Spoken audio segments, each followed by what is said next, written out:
Welcome to I plus. ഞാൻ അക്ഷര.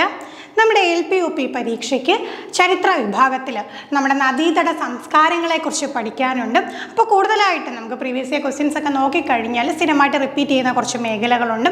അപ്പോൾ അത്തരത്തിൽ നമുക്കറിയേണ്ട കുറച്ച് വസ്തുതകളാണ് ഹാരപ്പൻ സംസ്കാരം.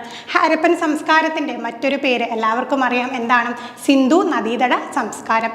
അപ്പോൾ ആ ഒരു കാലത്തെക്കുറിച്ച് സ്ഥിരമായിട്ട് ചോദിക്കുന്ന 3 ചോദ്യങ്ങളാണ്. ഒന്ന്, അവർ ആരാധിച്ചിരുന്ന മൃഗം ഏതാണ്? അപ്പോൾ ഈ ഹാരപ്പൻ നാഗരികതയിൽ അവർ ആരാധിച്ചിരുന്ന മൃഗം എന്ന് പറയുന്നത് ഏതാണ്? കാളയാണ്. ഇണക്കി വളർത്തിയ മൃഗം. ഇന്ന് നമ്മൾ ചെയ്യുന്ന പോലെ തന്നെ നമുക്കറിയാം, ആ ഒരു കാലത്തിൽ എന്തുണ്ട്? നായയെ അവർ ഇണക്കി വളർത്തിയിരുന്നു. അടുത്തത്, അജ്ഞാതമായ മൃഗം. അവർക്ക് അറിവില്ലാതിരുന്ന ഏത് മൃഗത്തെക്കുറിച്ചാണെന്ന് ചോദിച്ചാൽ അത് കുതിരയാണ്.